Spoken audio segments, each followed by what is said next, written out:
as well. Oh, lovely, thank you. I'm thinking maybe a glass of maybe the flower and the bead, this is all. I might not be drinking this lunchtime. Okay, we'll think about it. Thanks. No. I'm not drinking because I'm using acid, and I might be using the press. And it's like drinking and driving. You don't etch and you don't etch and drink.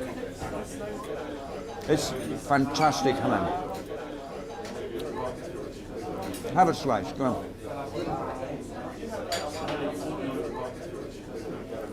One of the great things about etching is you can't rush it, and so there becomes times just like this when you've just got to take a break. You know, and that's one of the great bonuses of the process, because you've got time to think about it, reflect on what you're doing, and get back in the zone about how you're going to use the acid on the plate, because the use of the acid, the etching of the plate, is absolutely crucial. Yeah, it's got to be done with great delicacy and timing. The great disaster is to over-etch, overbite the plate, because you can't go backwards. So you really are on a high wire when you're using the acid. Off we go. I went and lived in New York for a few months. This was about 1970, and worked there to see if at that time it wasn't out of the question that I would actually go and live in America. I didn't really know what I wanted to do. There was so much going on in America, and you read about it in the magazines and everything, and the artists who were over there and what life was like in Manhattan. And quite a lot of my contemporaries had gone over there, were going over there, so I really wanted to go.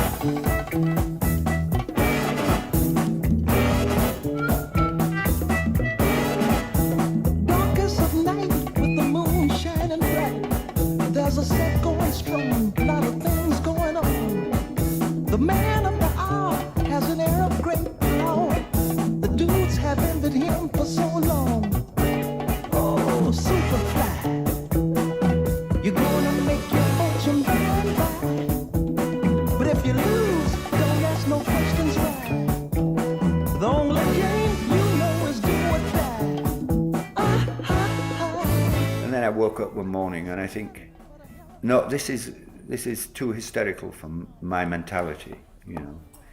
And the pull was not just homesickness, there was something else. And now we're melting that resin.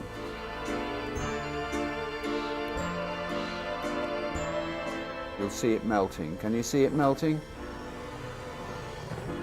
And when it melts, it forms into small globules, and it's almost like a random half-tone. That is perfect. That's done.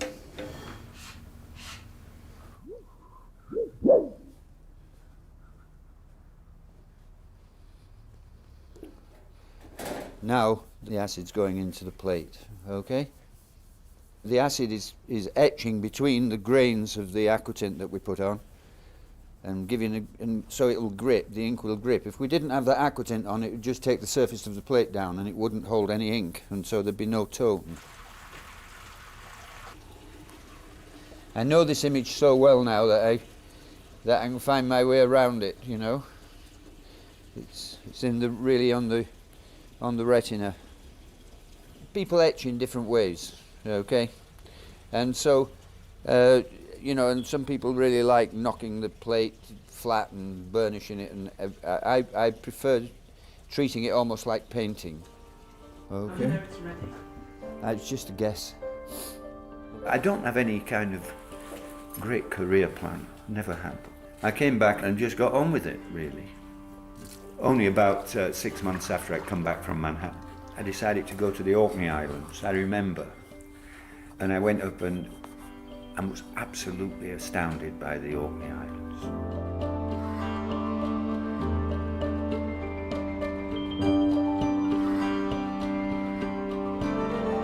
Going round and seeing the old man of Hoy emerge, standing there sentinel against the cliffs of St John's Head. And you think, this is spectacular. So as soon as I got there, I went down to the pub and I found the fishermen.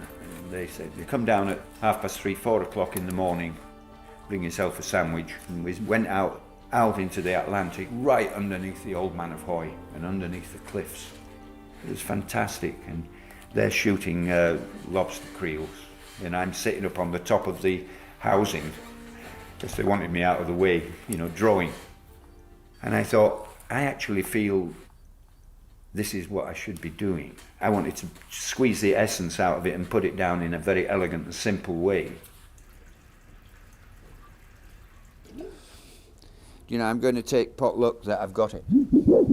Okay? You've got to, it's a matter of making decisions. And you can over-etch as well. And sometimes probably it's better to under-etch. The number of times I've finished a plate, not known it, I've gone on and added another state, and I've come back and God, I'd finished it. And you've done too much. Oh God, it's good. It doesn't need to be any further. It's a wonderful medium. It's absolutely, look, I mean, look what's happening there. That copper, and there's a ghost of an image coming in it. Can you see it? There's the lighthouse. There.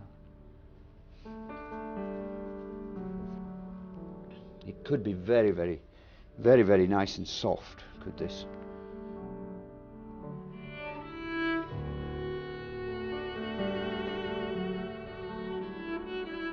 This is a wonderful sea chart of the whole of the British archipelago. Each of the pins is where I've actually made etchings. And the plate that we're working on is right up here, the most northerly point of the British Isles. The Shetland Islands, the top island of Shetland is Unst, and off there is the most northerly rocks. I don't have any kind of grand plan. I just go where instinct takes me. And I just wanted to see those what they call the outliers, the last little bits of land sticking up out of the ocean. And I just wanted to go to them. And then it sort of made a set, it made a group, it made a kind of idea that I got quite excited about. This little group of islands sitting off the edge of Europe, which sits on the end of Asia, and then you've got 3,000 miles of ocean until you come to the Americas. So it really is the edge of everything.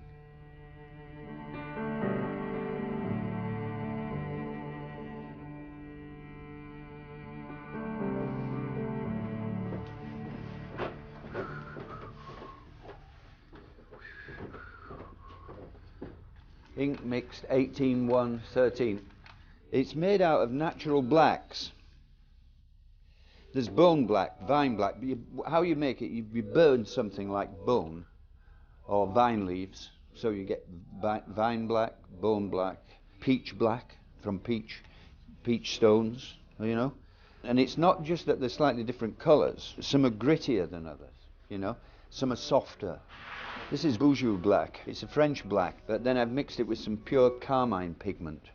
And carmine has got a lot of elasticity and will stretch through a soft aquatint very nicely. So we've mixed some pure carmine in with it. I'm hoping to get something really soft.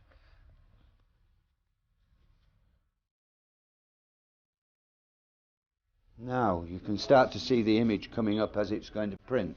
Okay, hopefully. Oh, that's lovely.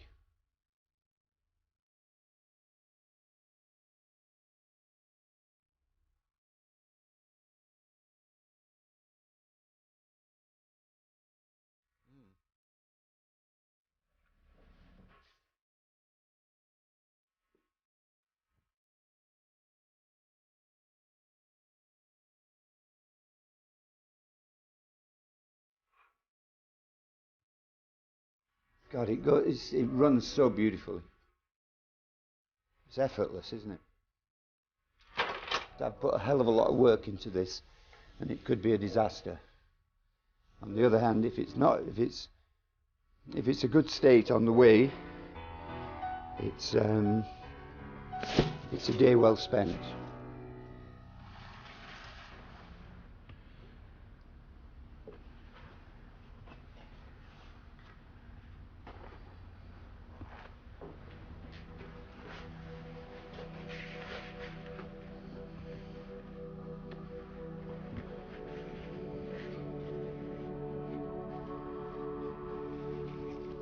Yeah, it just needs a little bit more nip, but it's not bad, you know.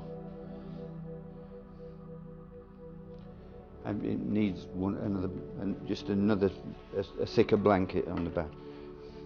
That's a good start. There's a few little things need adjusting, but as a first state, that'll do. There's various things need polishing out here, but the general structure of it is quite nice. So it's a good start. I'm actually starting to feel very happy with it, but it's only just registering. I'm starting to feel all right about it. It's got a kind of simplicity, hasn't it, really? The journey you've taken to get to this stage, it's quite epic. Yeah. But there's not much else to do, is there? You know, I mean, keeps me out of bother to some extent.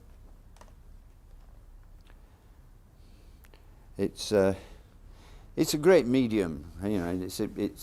It's actually fantastic to be able to do it for a living. You know, I never forget that. You know, to be able to do this for a living is just fantastic. Really. I do love this map. I can live on this map almost. All my life I've wanted to sort of explore it, and also when I got there I found there was great subject matter.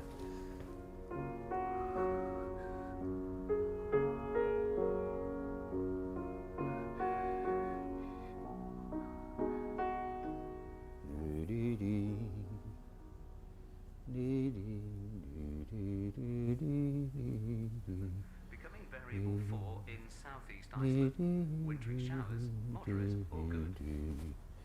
And weather reports from coastal stations for 2300. Tyree automatic, west by south 4, 5 miles, 995, falling slowly.